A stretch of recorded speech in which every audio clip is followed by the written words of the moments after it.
যে দেখেন মাংসগুলো ধুয়ে নিলাম, সবগুলা আলুগুলো কেটে নিলাম, চাউলগুলো ধুয়ে নিছি। আর এই যে দেখেন জিরা ধনিয়া সব ধরনের মশলা দিয়ে টক দই দিয়ে মশলা রেডি করা হয়েছে। এখন শুধু বাগারে দিয়ে দিবে আর মাংসর সাথে দিয়ে সিদ্ধ করবে। আর এইদিকে হালকা হালকা মশলা দিয়া মাংসগুলো ভেজে নিচ্ছি। তো আসসালামু আলাইকুম প্রিয় ভাই বোনের, আমার আঙ্কেল আন্টিরা, আপনারা সবাই কেমন আছেন? আশা করছি অনেক ভালো। তো অনেক দিন পর একটি ব্লগ নিয়ে আসলাম, আশা করছি সবার কাছে ভালো লাগবে।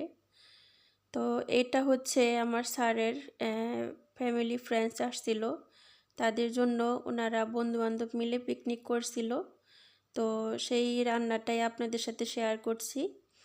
তো এই ব্লগের পুরা ব্লগটা দেখার জন্য যদি আপনারা সম্পূর্ণ দেখতে চান, তাহলে রেহানাস লাইফস্টাইল ব্লগ আমার আরেকটি চ্যানেলে ঘুরে আসতে পারবেন ইনশাল্লাহ। তো আমার কমিউনিটিতে পোস্ট আছে, অবশ্যই ঘুরে আসবেন। যারা আমার ওই চ্যানেলটা জানেন না তারা অবশ্যই ওখানে আসে ঘুরে আসবেন ইনশাল্লাহ। তো মাংসটা ভাজা হলে তারপর রান্না শুরু হয়ে যাবে। আসলে ওনারা রান্না করবে, আমি জাস্ট ওনাদেরকে হেল্প করতেছি।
ওয়াও, মাশাআল্লাহ মাশাআল্লাহ মাশাআল্লাহ।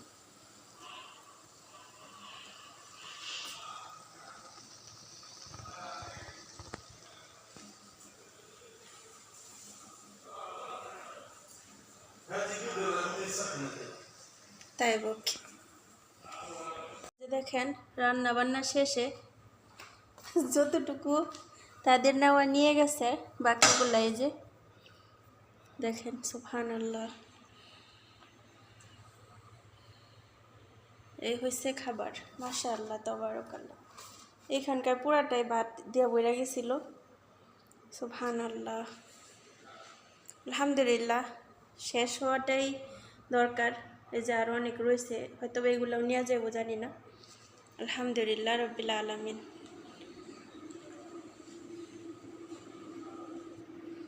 সব খাওয়া দাওয়া শেষ, এখন সবার খাওয়া দাওয়া শেষ। এখন যা বাকি আছে এগুলি সব এলবাতে বলবো, এলবা বলি আরবিতে, তো বলের মধ্যে রাখবো সব। দেখি কতটুকু আছে, তেমন কিছুই নাই, শুধু ভাতটাই আছে। এই যে একটু যা আছে তাই একটু আলাদা রাখি, বলে ম্যাডাম বলবো সব শেষ, একটু টেস্ট করবো না।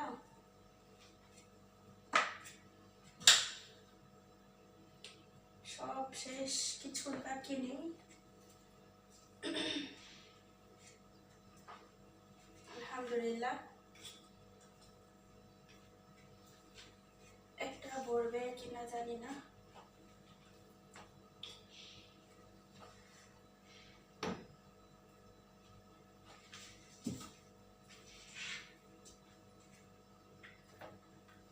নরম হয়েছে হালকা একটু, কিন্তু মাশাআল্লাহ।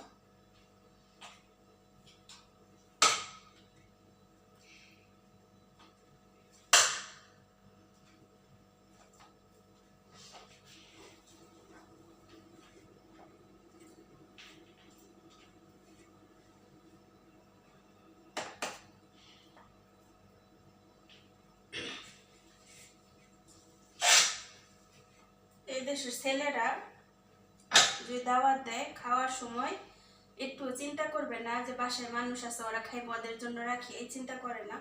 শুধু ছেলেরা না, মহিলারাও। আমার আমার কেমন ফুলা ফুলা লাগতেছে গাল, ব্যাপার কি বুঝতেছি না, নাকি আমার চোখে লাগতেছে। আর সকাল থেকে আধা ঘন্টা বসতে পারি না, ঘুম থেকে উঠা একটানা কাজ করতেছি। আমার পায়ের যে রগগুলো আছে এগুলো পর্যন্ত ব্যথা করতেছে। এখন বাজে রাতের 1টা। এগুলো ধুইমু, গুছাইমু, রান্নাঘর ঝাড়ু দিমু, আর শাহি খাইবো, ওগুলা ধুইমু, তারপরে রুমে যাবো। এখন আমার পায়ের পাতা দুইটা জ্বলতেছে, আর পায়ের যে উপরের রগগুলা চামড়ার সাথে ব্যথা করতেছে। আলহামদুলিল্লাহ, আলহামদুলিল্লাহ। আল্লাহ যারে যে পজিশনে রাখছে, আল্লাহ পাক যারে যেভাবে রাখছে, আলহামদুলিল্লাহ। আল্লাহর কাছে লাখ লাখ শুক্রিয়া। আল্লাহর কাছে বলি আল্লাহ আমার আরো ধৈর্য দেখ, কিন্তু আল্লাহর কাজটা যেন আমার করার তৌফিক দেয়, ইনশাআল্লাহ। আলহামদুলিল্লাহ। খাবারগুলো রাখি, বেশি বক বক না করে।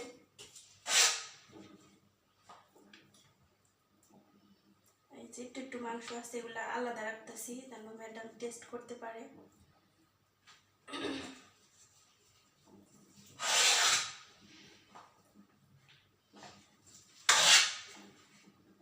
আমার শরীর হাত পা কাঁপতেছে, ও ধরে।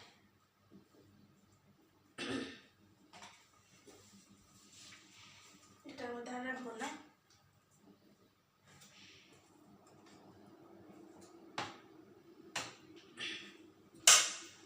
এই যে তাও বেশি হয়েছে অনেক খাবার, এটাই তো অনেক বেশি।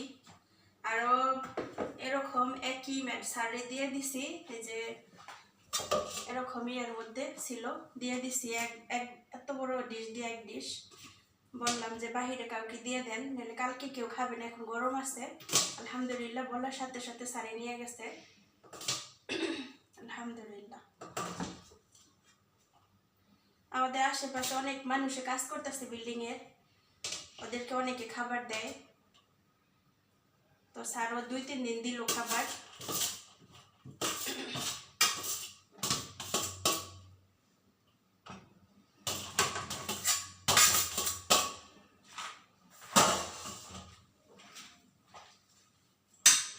এই যে